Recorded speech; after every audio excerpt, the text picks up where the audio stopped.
Previously on Climbing Gold. Camp 4 was the center for climbing. Plane crashed on December 9th, 1976. Everybody was filthy and freezing up there with chainsaws cutting into the ice, hoping that they would hit the green stuff that would fly off the saw.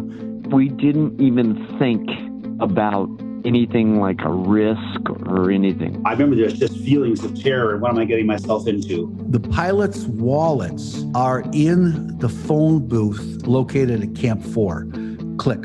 In the box was a kilo of cocaine and this book. The alleged Black Book is where all the stories out of Dope Lake start to spin off in more wild directions. A day or two after that, this rescue gets called. And there in the middle of the turn, of course it's raining, are two what look like foot skid marks. And we just were going, what the fuck? How did this guy trip here? Today, we bring you the final installment of Dope Lake. A 4-part series on one of climbing's most unbelievable true stories. Sometimes life is stranger than fiction. I'm Alex Honnold. I'm Fitz Cahal. And I'm Lauren Delaney Miller. This is Climbing Gold. Chapter 4, Aftermath.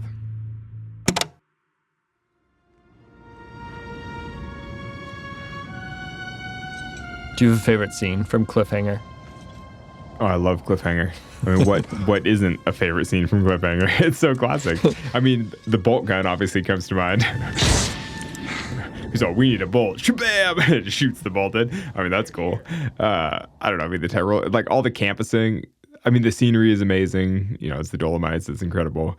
Also, have you ever seen the extended or like the director's cut of Cliffhanger? There's this whole extra scene when he's in this ice cave and he impales a guy on an icicle. No, is it awesome? It's like a bonus scene in Cliffhanger that I discovered sort of recently because I pirated the director's cut or something, and I was like, this is off the hook. Yeah, he's like fighting some guy and he just picks him up and basically does military press, just lifts him straight above his head into a giant icicle and impales the guy.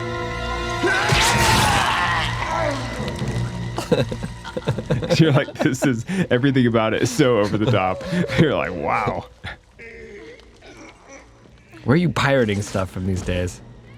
Dude, the Pirate Bay. Yar. Cliffhanger, the 1993 Sylvester Stallone action film and now climbing cult classic. It was both over the top and featured some ridiculously good climbing footage. Two of the greatest climbers in the world, Wolfgang Gulick and Ron Kauk, served as climbing doubles.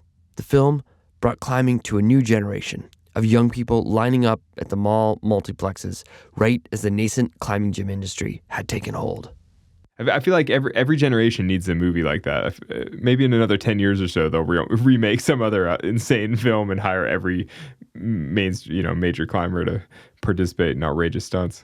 Squint your eyes past the bolt guns and the bad guys toting grenade launchers that cause avalanches and the impalement by stalactites or stalagmites.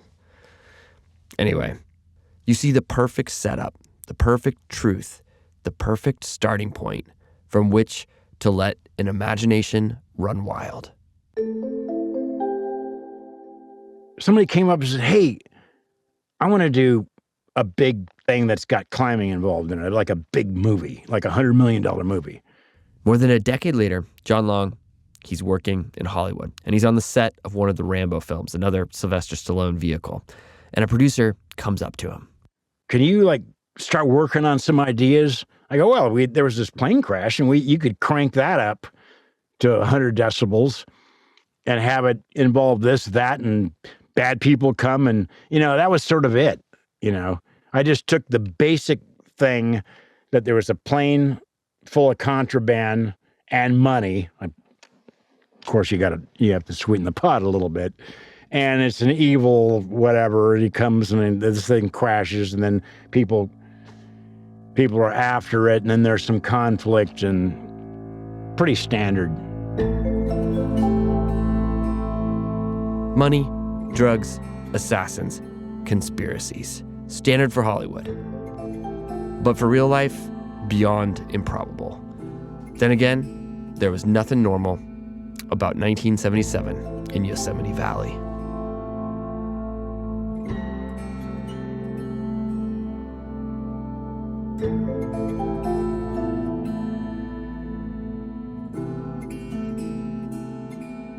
May 22nd, 1977. And who is Jack Dorn?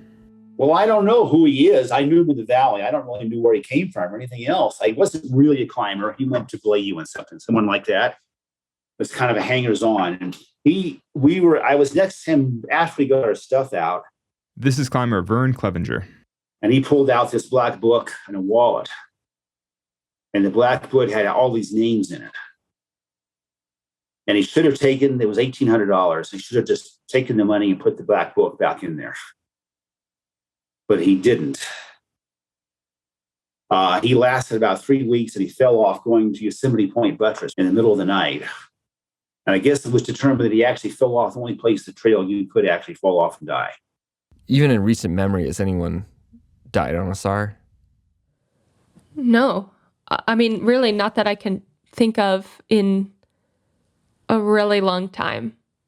Like, no one that I know even knows anyone, if that makes sense, like going back pretty far.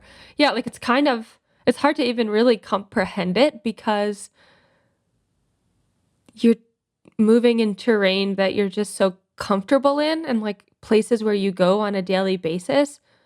Yeah, that's really hard for me to even kind of imagine. Helicopters, I guess, would be the one thing that I feel like is in the most recent SAR memory of, there was a helicopter crash up near the cathedral spires. I don't know how long that ago. Mm-hmm. Still like many years ago, but I think that's the most recent thing I can think of. Yeah, and a helicopter accident is a pretty different thing from walking off the trail.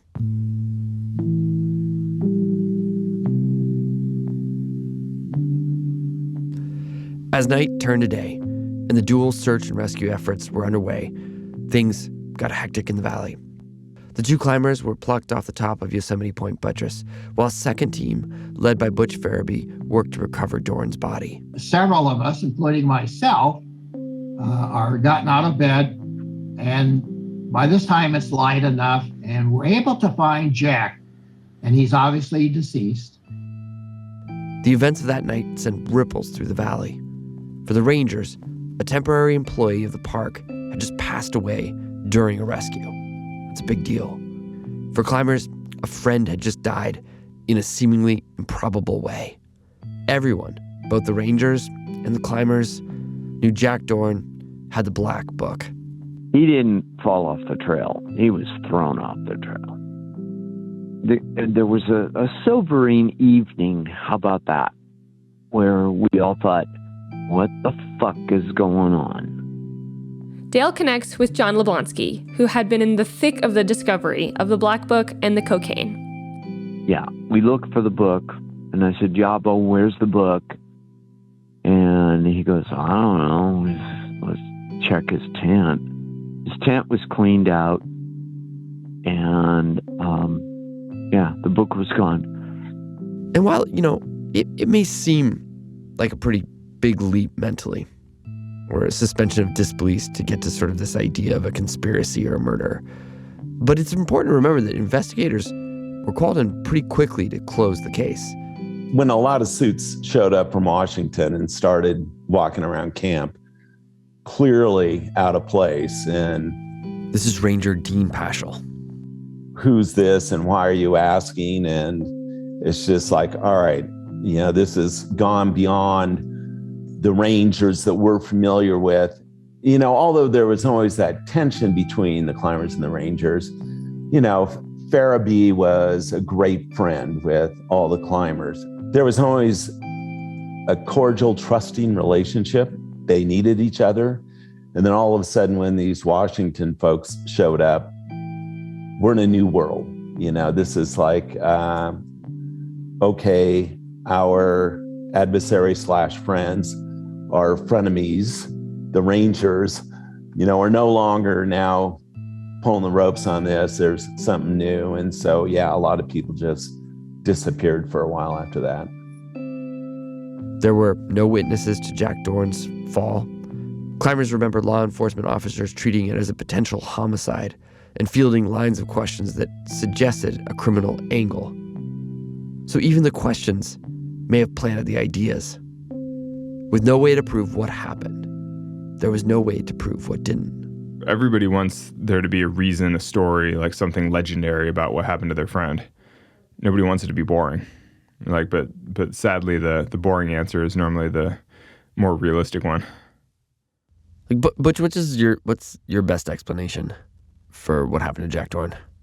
It may be that Jack had been listening to the old style Walkmans. And, we'll never know for sure exactly what happened. But Jack fell to his death, maybe listening to this Walkman. As a result of that, there are several of these conspiracy theories that, the drug dealers killed him and what have you. But, when you really look at it, it's like, that's pretty asinine. I mean, that won't work. So I think it's worth stopping to think through the mechanics of what foul play would look like, whether that, like that's government agents or members of the cartel. Like, what would it actually take to sort of set up this assassination? I think one, you'd have to put two climbers on Yosemite Point buttress 2 pitches from the top to stage a rescue. You'd have to then hide in the dark and pick the right SAR member to push off the cliff and hope like that they weren't around anyone when that happened. Like, yeah, hope that they're not in a group of 3 chatting. Yeah, like it's like the most ridiculous. It's like it's kind of something out of Cliffhanger, really. And it's not like you could pace somebody through the forest the whole way up there. It's not like you could just like walk up the trail behind them, because surely any kind of gangster is a lot worse at following a trail like that than the SAR members. It's just crazy, because if you were really trying to murder Jack Dorn, you just wait till he's super drunk in his tent cabin and then just smother him with his pillow, and people would be like, oh, he just passed out and drowned in his own vomit or something. And like, it's easy. You don't have to hike halfway out of the valley floor. It's just weird. Like, why would you choose the most difficult way to kill somebody? It's too neat. It's too Hollywood, right? In some ways, the idea of him being murdered by the mob or something is the opposite of too neat. It's like, it's too messy. It's just too crazy. It's like, it's too wild. And there's basically no other evidence of any kind except that people are like, oh, well, he couldn't have fallen. If I went on a SAR on a very routine walking trail and someone that I know who was a super skilled Yosemite rock climber, like, if disappeared and someone told me that they walked off the edge, I would already be super confused. And then if I had this thing in the back of my mind in which like things were already weird and there was a reason to think that someone would not want good things for that person in their future, then like, I don't know, like, I know that it doesn't make any sense, but I really empathize with it, because when I think about being in that headspace of like, my friend has just died doing something like walking, like, I do understand how it'd be really hard to fully wrap your head around that, and why then your brain would convince yourself that there must be another reason. Yeah, like if someone can take the plane crash and spin it into Cliffhanger, like thinking that maybe someone did come after Dorn doesn't really feel like that big of a leap. Part of the reason I bet that generation wants to believe that something bigger and more nefarious happened to Jack Dorn is just because nobody wants to believe that the mundane killed their friend. It's like no one wants to hear that the friend just got randomly hit by a car and it's bad luck. They want to hear that it was like some crazy story. Like there was a reason that he was killed. It wasn't just freak chance. So, it's pretty clear that there's never going to be a definitive answer to what happened to Jack Dorn. Like, and everyone we've talked to, everyone sort of bends reality to fall in line with what they believe, like ever so slightly, which is human nature. I think like a pretty good instance of that is Butch. It's pretty certain that Jack, when he died, he's distracted. He's blasting loud music in a Walkman, the portable tape players from the 1980s. And I mean this with no disrespect to Butch, because this is 50 years ago, and like I can't even remember what I was doing 2 weeks ago, other than probably editing Climbing Gold. But the Walkman, wasn't even commercially available till 2 years after Jack Dorn died. So, that's not the right explanation. I think if we're going to get closer, I think it's probably worth trying to track down the person Jack Dorn spent his last night alive with. We'll be back with more after the break.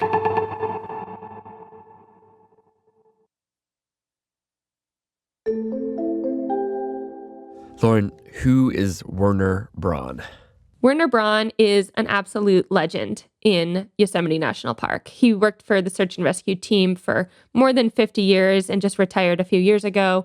And he was a pioneering free climber and big wall climber around the park, even though he's always kept a pretty low profile. Maybe we've even seen this classic photo of someone free soloing in Yosemite holding a boombox in one arm. Yeah, that would be Werner. When I wanted to talk to him about this, we just emailed back and forth because he's got some hearing difficulties and phones don't really work that well for him. So what'd Werner say when you emailed him? Yeah, so I emailed Werner to ask him what he remembered about Jack Dorn, and he said, "Me and Jack came back to Camp 4 when the Mountain Room bar closed that night. I went to sleep in my tent, and sometime later, Pettigrew woke me up and tells me we have to go up the Falls Trail for a rescue. I get up and go over to where a few people are gathered, including Pettigrew, talking about what's up and what the plan is. I was still fairly hammered and super tired and told Pettigrew I'm going back to my tent to grab my gear. Getting to my tent, I pass out and fall asleep." He says, LOL. Pettigrew shows up again a few minutes later and asks, "Are you ready?" But obviously I'm useless at this point in time. And he leaves and tells whoever was in charge that I'm useless and will be unavailable. Somehow Jack was coherent enough, to function on this event, and became tired or sleepy and accidentally walked off the trail. I know the exact spot where he walked off, and it's an easy spot to do it, when in a tired, alcohol-induced stupor. Yeah. So basically, Werner's like, we were drinking together, we were hammered. Jack Dorn should never have been on that rescue. Yeah. And then again, he sent another email and I asked him about the conspiracy or kind of feelings that maybe it had been more complicated than just being an alcohol-induced stupor. And he basically said, poor guy should have never been on that SAR. In the early years, we were much crazier and looser out there. In the later years, things got tightened down a lot, but huge leeways were still given to a select few of us. Shit happens, as you know, in this business of outdoors, and it's far more dangerous than it ever seems. There's danger in, all caps, every step.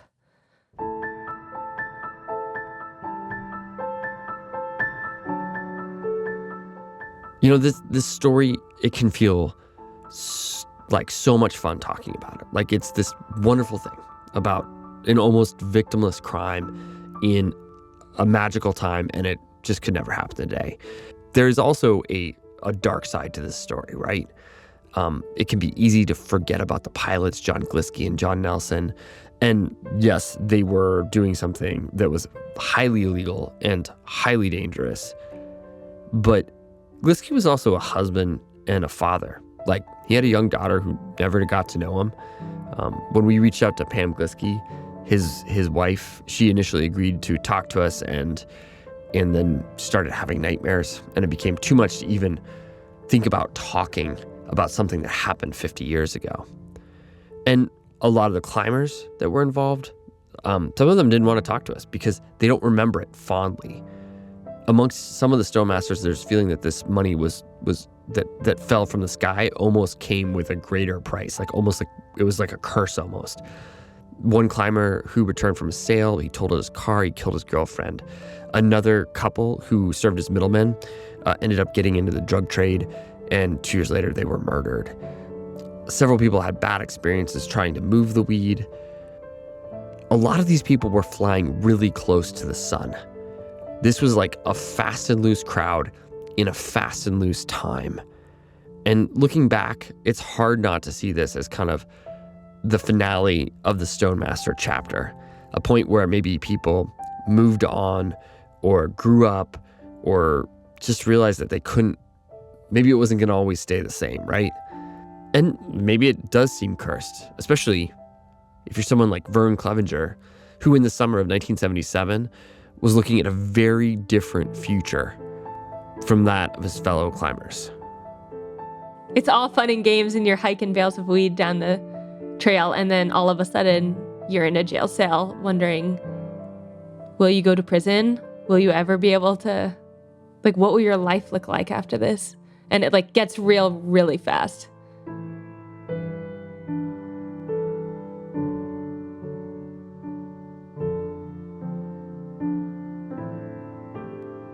I turned myself in. That fucking weird judge said, pissed he was there, then I hated him. Judge Pitts was the Yosemite judge who basically oversaw the legal system in the park. And to a lot of people, they weren't his biggest fan. He was the guy that basically doled out the punishment for whatever you'd done wrong. And it could mean getting kicked out of the park, or it could mean going to jail. Kicked out of the park for maybe 2 or 3 weeks and came back and was all just forgotten about. And they could never tell me why they dropped all the charges. And the ranger told me later, he said, and the ranger and bishop, when he came to see me, we didn't want to fuck up your lives. So he kind of kept it quiet and just forgot about the whole thing for you guys, which is really a very honorable thing to have done. Really? So really, it was very intense 3 weeks, wondering what was going to happen. But then it just completely went away. And the official reason for why the charges against Vern were dismissed was that Miranda hadn't been read. You know, the sort of, it's your right to remain silent. What you say are, I don't even actually know Miranda, but whatever that was. I know. Apparently, that was the reason they gave, is that he was never read his Miranda rights. Yeah, like, could you imagine just being Vern and, like, sitting in that jail cell doing all those pull-ups and just being like, I am totally freaking screwed. Yeah. And then one day they're just like, okay, you can go. Yeah, with the other $20,000 you already made from the plane crash, right? It's like Vern basically hit the lotto twice.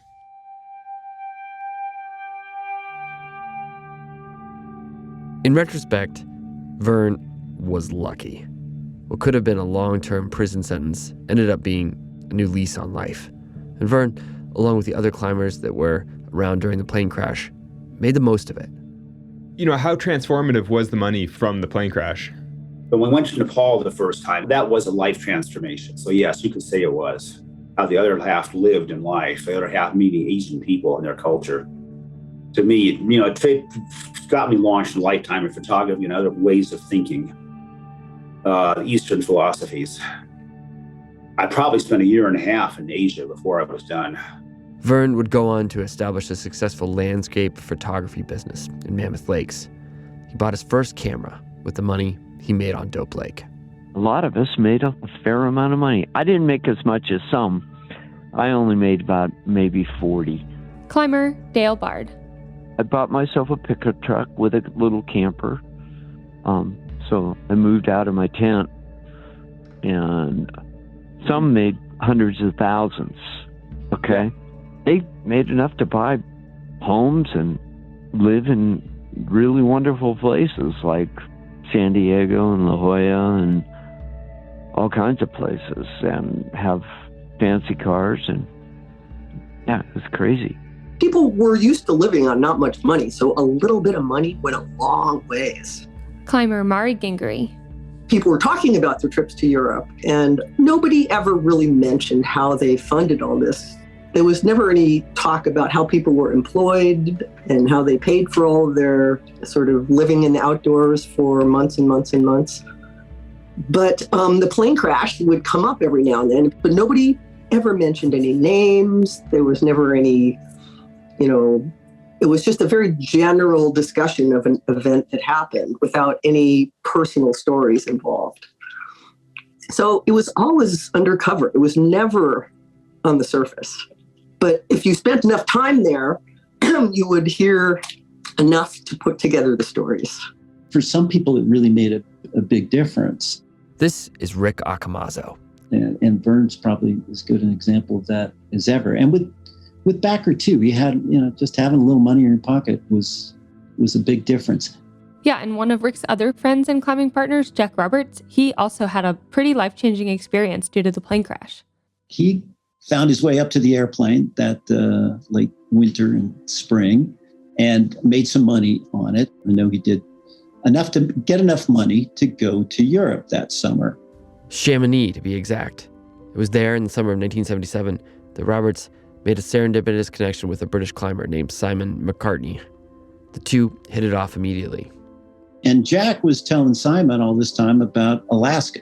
And he was telling Simon, well, Alaska is like the Alps, but there's not many people there, and there's all kinds of unclimbed faces and ridges, and it's like Chamonix, 100 years ago. They made plans to go to Alaska, and in '78 they did. The pair would go on to make the monumental first ascent of the north face of Mount Huntington, a treacherous, mile-high wall riddled with overhanging seracs and cornices, interspersed with delicate climbing. The route still has not been repeated to this day and remains an icon of the era. It was the plane crash which led to, Jack and Simon being able to climb this great first ascent. But yeah, I think it just expanded the horizon a bit for the people that made some money. A lot of travel and an upgrade to the lifestyle. But how permanent that was for people, I mean, you still had to earn a living at some point. Like people could live for years off of what they got off of that.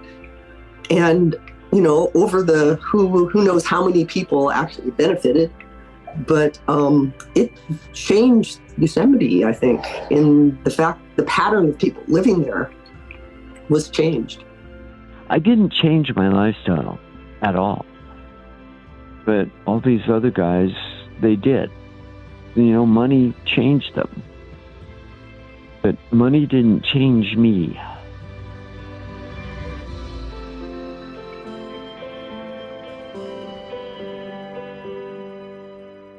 I mean, I think it's hard for us to even imagine what it was like. I mean, you look at somebody like Dale Barr just living in Yosemite for 10 or 12 years or something through the winters with literally no possessions. It's insane. It's so hardcore. Like nobody does that now. Dale said like he did like upgrade. He used some of the money he bought. He bought like a truck with like a little camper shell and like kind of upgraded out of the tent, and that was kind of his gig, and then just used the rest of the money to keep climbing forever, basically. And that's why he's a legend. I would bet that some of the people that maybe made $20,000 off the plane crash, but then put it into real estate and wound up basically being successful the whole rest of their life because they have rental properties and things like that.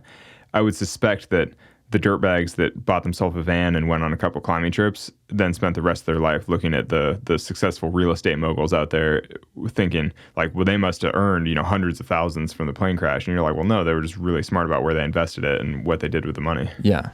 But I mean, yeah, it just goes to show that getting a little bit of money early in life is only really helpful if you spend it in a way that increases future earnings. Totally. If you just buy yourself a flashy car and then smoke a lot of weed for a season, it's like it hasn't really changed your lifestyle that much. I think it's just so crazy that most of the people we're talking to, I sometimes forget that they're just kids at the time. Like a few of them are in college, a few of them are dirtbags, but they're all just beginning their lives. What happened to everyone?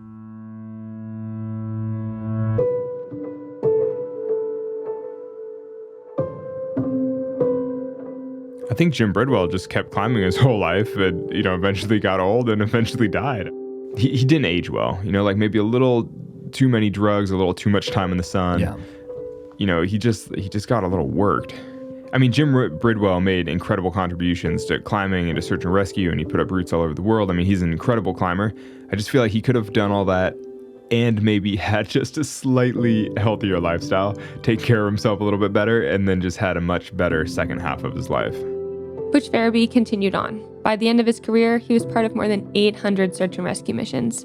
He'd go on to be the superintendent of Glacier National Park, and Ranger Tim Seneca also climbed through the ranks to run the Channel Islands National Parks. And, the group of rangers known as the Yosemite Mafia, they left a lasting impression on the Park Service.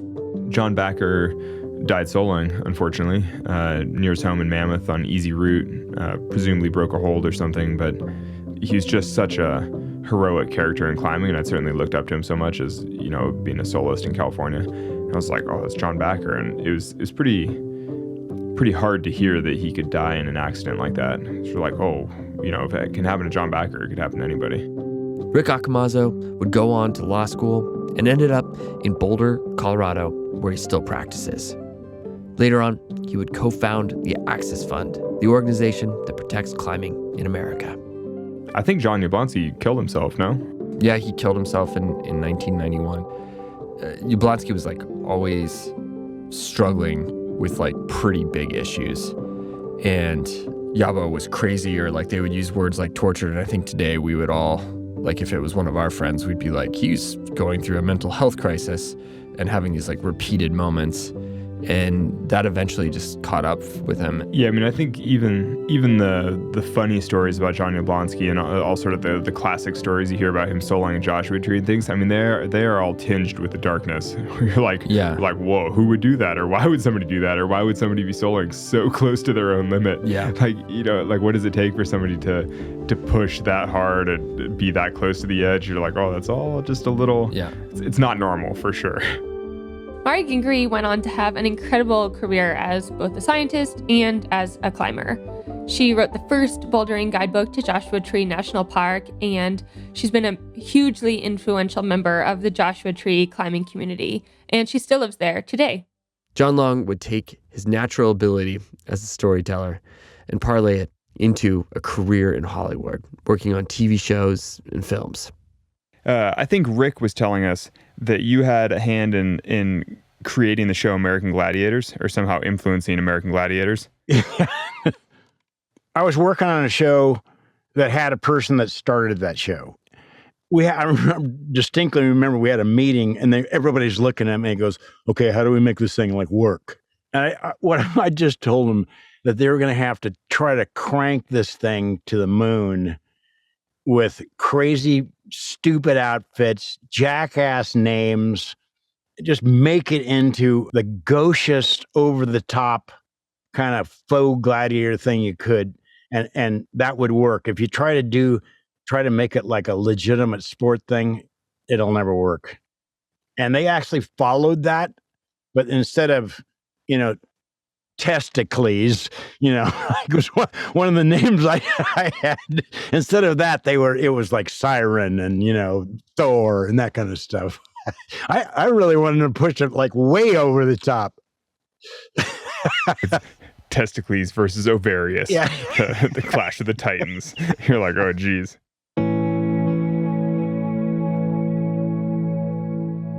And in a wild way, Long, with his sense of story and hustle in Hollywood, would probably make more money from Dope Lake than any other climber when his concept became the backbone of Cliffhanger, which had a budget of $70 million.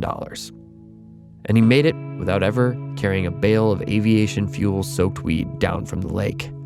But as far as I'm concerned, it was just a fluke incident that affected a few people's lives, perhaps in a major way, because they were able to do life-changing things like go to college or buy a house or whatever. But in the grand scheme of things, it just doesn't seem like it really mattered that much. And maybe that's just me. But, it was a freaky kind of thing because all of these government agencies involved in the thing, and there was marijuana and there's smuggling and people were doing illegal things, and it was but the thing is, if you know climbers as you do, that's the shit people do, in our world. And in terms of the investigation, federal authorities indicted the man who brokered the sale of the Howard 500 to the shell company, Red River Ranch Incorporated, on drug charges. They hoped that they could get him to testify against the person he'd sold it to. He did identify the true owner as a lawyer in Santa Barbara, but ultimately, the case fell apart. The U.S. attorney opted to not prosecute after the airplane broker got cold feet and refused to cooperate. No one knows why.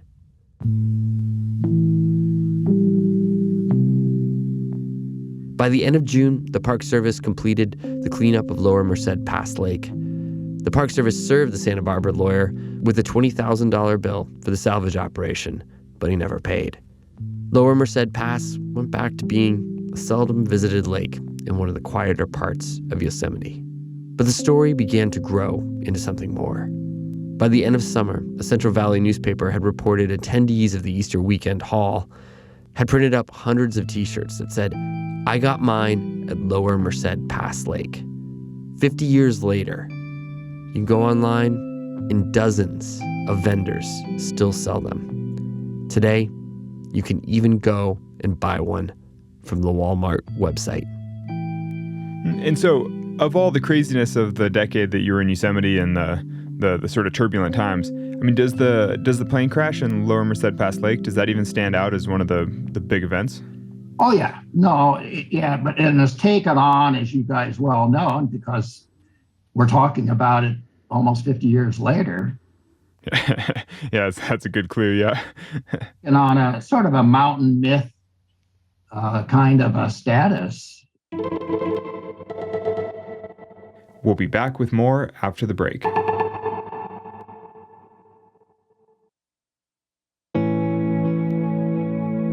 I think a story is when there's a clear set of facts, and a legend is when there's sort of competing sets of facts and everybody has their version of it.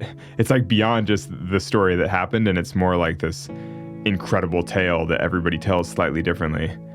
Have you ever heard of the Mandela effect? Like a writer basically noticed that a lot of people had this memory of Nelson Mandela dying in prison, like during the apartheid, which of course he didn't. Like he went on to be... Yeah, he became president, yeah. He wrote his book from prison. Yeah, exactly. And there was another leader of the sort of movement that did die in prison, and I think people just like conflated the two people. And so there would people like would write about like when Nelson Mandela died in prison, and this guy noticed that this was a trend. And it's this weird sort of collective, strange event that this writer coined the Nelson Mandela effect.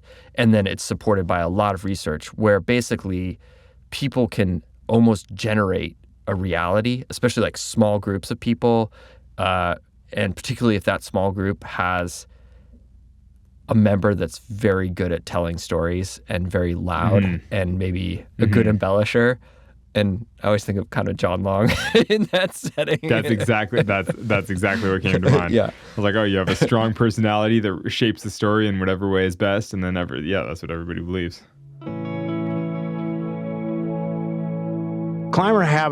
They're the best at forgetting. How many times have you done a big wall and go, I'm never doing that shit again, man. You couldn't pay me enough to haul that bag up, sweat it out, run it out on Shitty Pro, all the rest of the stuff. I'm done with this. 2 days later, you're like, hey, I was looking at this thing over on the east side of it. You just forget all of that stuff. It's been 46 years since the plane crash. And while there's a lot we do know, there are also some gaps that'll probably stay that way forever. On one hand, people just forget about things after so many years. And on the other, people tell themselves the same story over and over for decades, and it becomes their truth. Add to that a layer of secrecy, and you've got the recipe for an incredible legend. Every story prior to the internet was told in that oral tradition. So people who listened to the stories understood that's the way you communicated your story too. One of the easiest ways for memory to morph over time is to retell the same story. Because if it's a dramatic event and you tell the story and you get a good response from that story, and then you tell that story again and you tell that story again, that becomes your memory, whether or not it's what actually happened. And I feel like I'm particularly susceptible to this because people basically ask me to tell stories about my life all the time. And there are all these like films and videos of my life. And so I wind up with this weird perspective where it's like, I know which stories people like to hear and I know which stories people have seen on film, but I don't actually remember the events that well anymore because they're just some random day 8 years ago or 10 years ago. So it's like, it's not like I actually remember the real thing. I just remember what I've told people a bunch of times and what people like to hear. And and it's a great story. So you're like, cool, just keep telling that story. But like the actual, the reality of the events, I mean, it's really hard to hold on to that.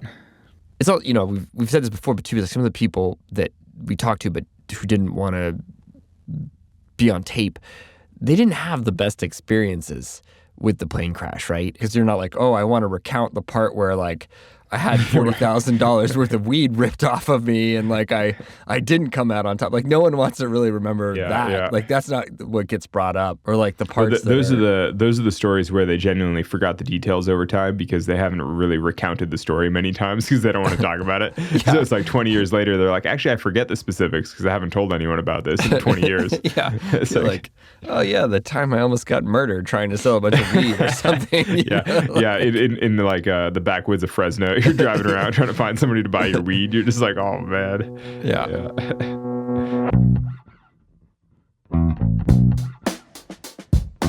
I think in a way, it's probably a lot easier, a lot better to remember the good parts, To imagine a bunch of tanned, counterculturalist climbers, once dirt poor, and now like they're almost like Robin Hood in Sherwood. Yeah, robbing from the rich and giving to the poor. Yeah. I mean, for sure. And like sneaking it past the man.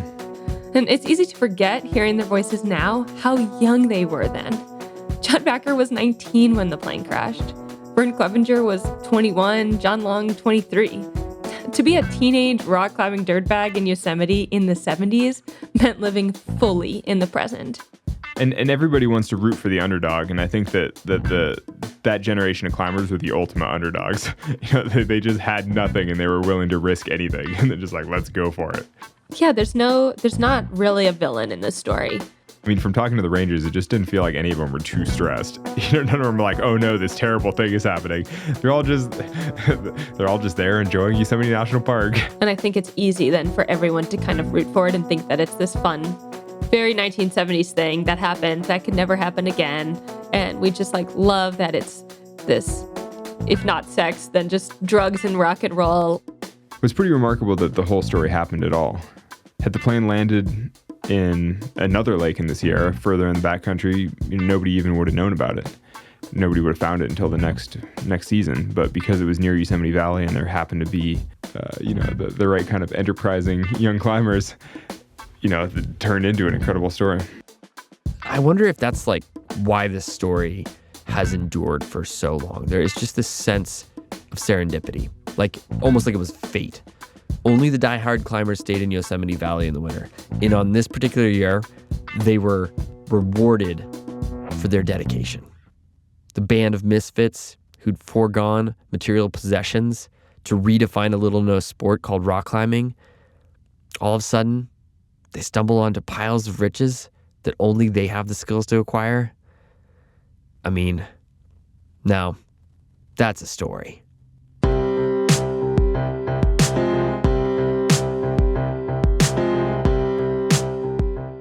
Thank you everyone for sharing your story, perspective, and memories with us. We deeply appreciate you and our greater community. Thank you. Climbing Gold will be back in 2023, but we're going to take a short break. We've wrapped up the season, and I think we all need to recover from this. Anyway, so we're going to do some climbing, be outside for a bit, and then get back to it in 2023 at some point.